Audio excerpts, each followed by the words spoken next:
go.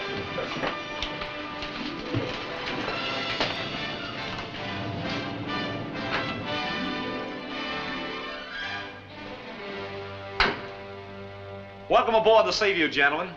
I'm Irwin Allen, the producer and sometimes writer-director of this new series. I was just checking into a few of our future segments. If you'll just look over my shoulders, we'll take a peek into the future. Come on.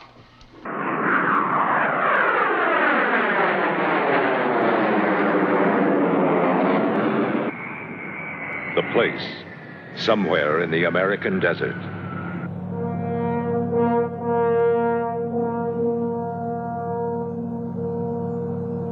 In a complex more than 800 stories beneath the desert floor, the United States government has been spending billions of dollars on a top-secret project involving more than 12,000 specialized personnel living in their own self-contained city. You ever seen anything like this before in your life? The mission. As scientific director of the complex, Doug Phillips heads a team trying to be the first to send a man into time and return him without harm. The control of time is potentially the most valuable treasure that man will ever find. The problem, the project has yet to accomplish its objective. The government is threatening to cut off any further funds, thus jeopardizing the hopes and dreams of the dedicated thousands who work here. The solution. Assistant director of the complex, brash young Dr. Tony Newman, proposes a radical acceleration of the program to force the issue and extend the government's commitment. You mean today? Absolutely not. We just give up, is that it? We put our lives into this project. I'm not going to commit murder, and I'm not going to allow you to commit suicide just to satisfy a budget. That's no answer. That's not even science.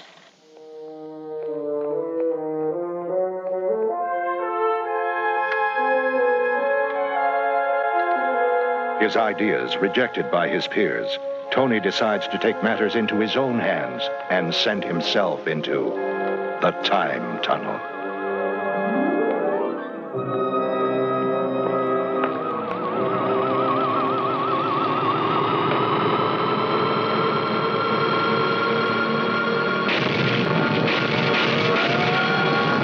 This is a red alert.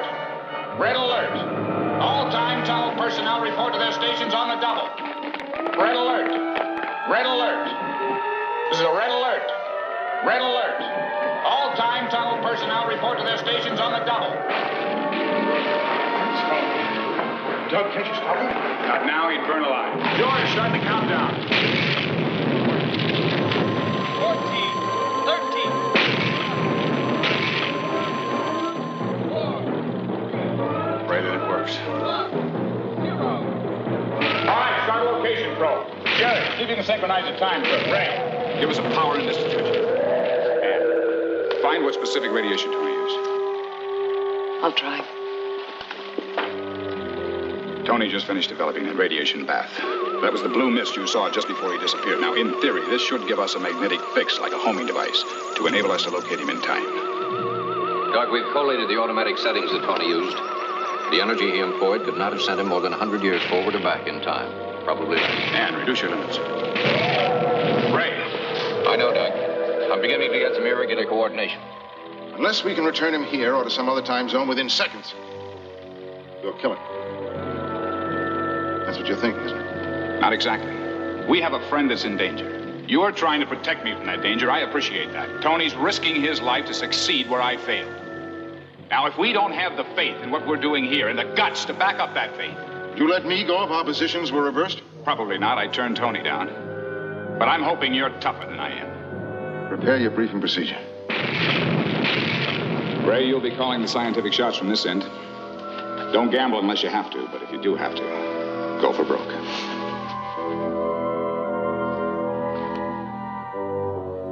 Don't worry.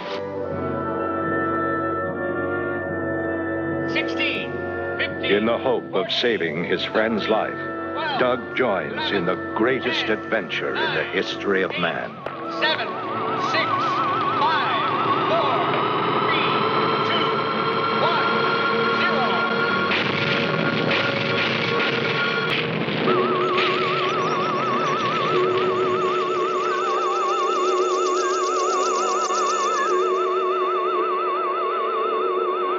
joins his friend, something goes wrong.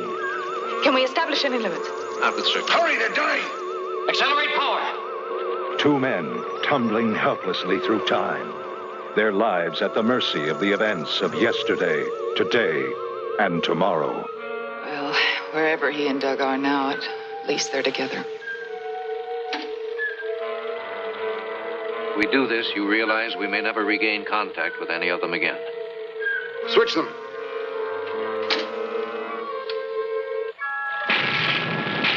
Now, Doug and Tony must rely on their colleagues and friends to find them and bring them home.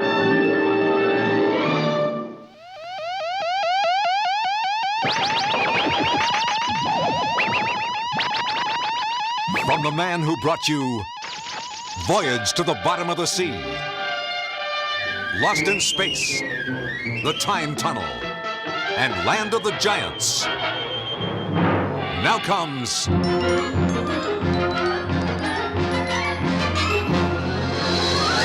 Fantasy Worlds of Irwin Allen, featuring clips from your favorite TV shows.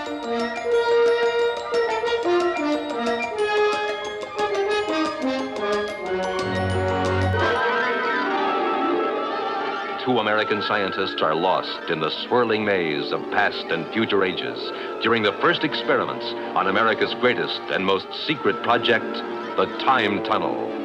Tony Newman and Doug Phillips now tumble helplessly toward a new fantastic adventure somewhere along the infinite corridors of time. The fall of 1966 was a good time for sci-fi and fantasy addicts. Voyage was still going strong, as was Lost in Space, now, believe it or not, holding its own opposite Batman. Even Star Trek made its debut that year on NBC.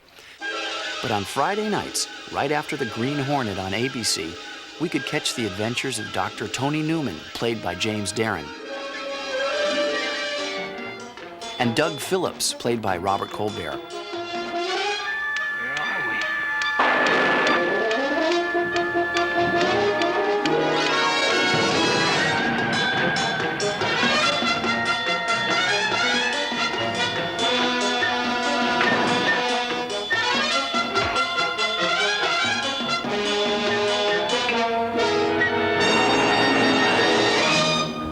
As with every Irwin Allen production, the pilot, titled Rendezvous with Yesterday, was carefully planned and storyboarded.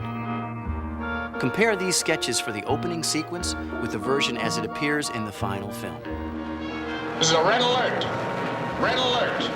All time tunnel personnel report to their stations on the double. Irwin would go to any length to make it look exactly like what the storyboard was. So when I saw what Irwin had storyboarded, and then eventually saw this incredible set, which was exactly like the storyboard, but grand, of course, it was breathtaking. It helped you in your character. You fantasized and you were there.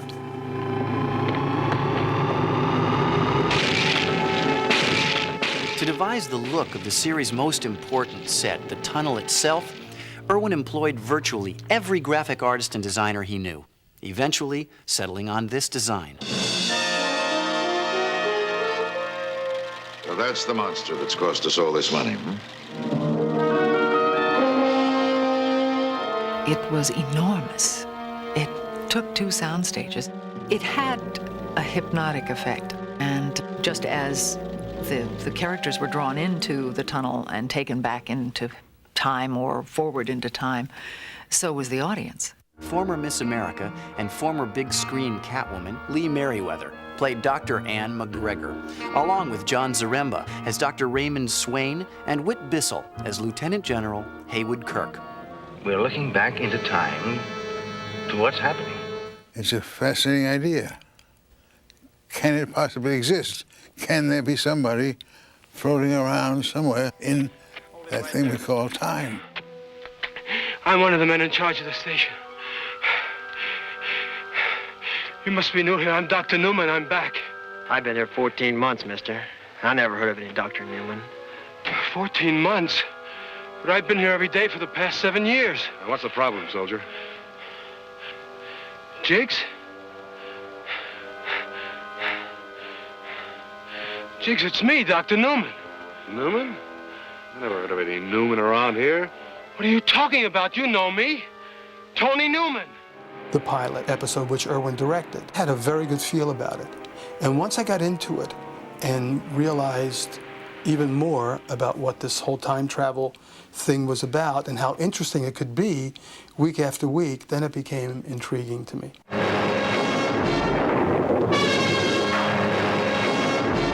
I mean, when you're in Krakatoa one day, you're on the moon the next.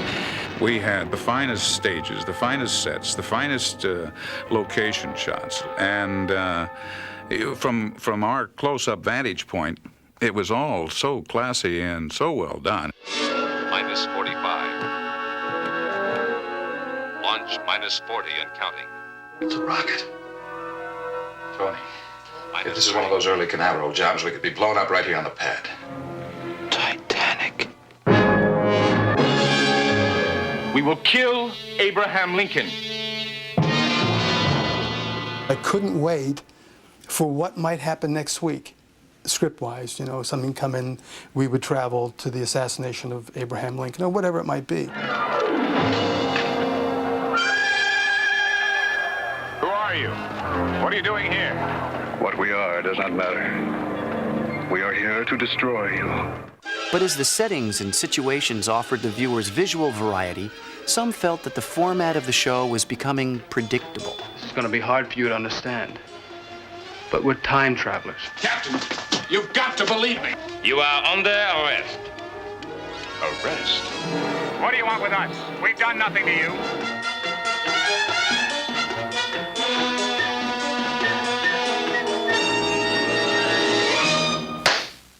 How dare you insult my intelligence with a wild tale of traveling in time?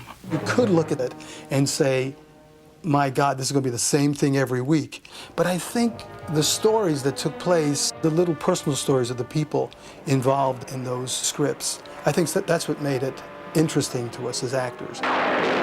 Something's very wrong with their timetable. I don't know what it is, but it's wrong.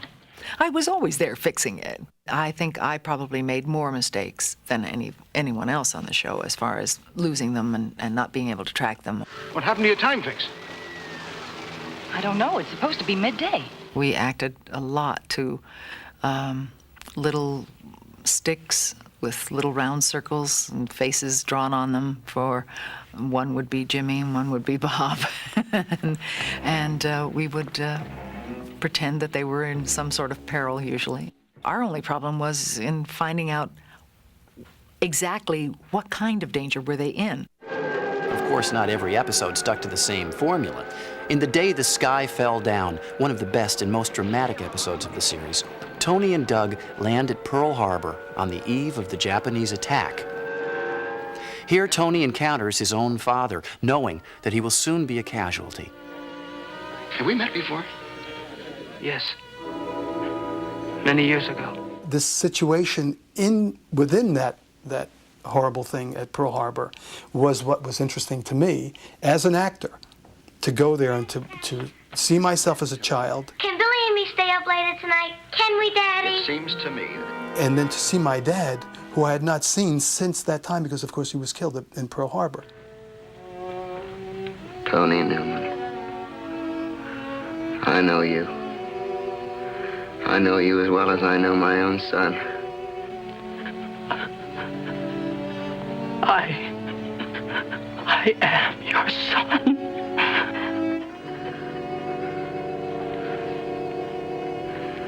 It's good to know my little boy will survive.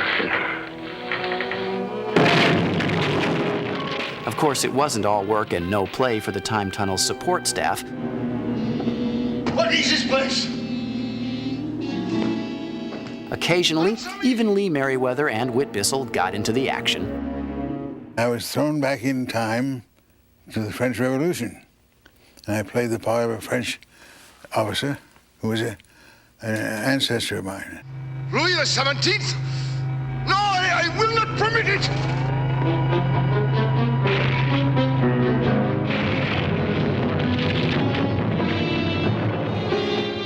Oh, it's impossible.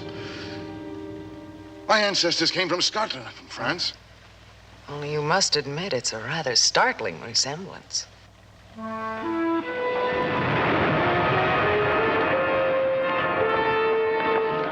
move, and I'll kill her. I was kidnapped by Victor Jory, playing a pirate, and I was just, in the heat of the moment, you know, jammed up against the side of a set. Where am I? Oh, my nylons were all running and blood was running down my leg. I still carry a couple of scars from from the set. Of course, getting Tony and Doug to different exotic and historical locales every week didn't come cheap. But when things got tight, Irwin could always take advantage of 20th Century Fox's vast library of stock footage.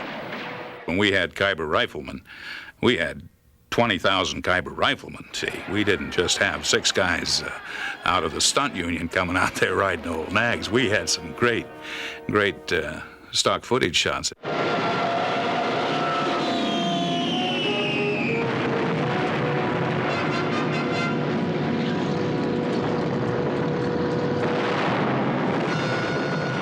I thought it was intercut beautifully. It made the production look like it was 5 times as costly as what it actually was. I mean, that fools people today.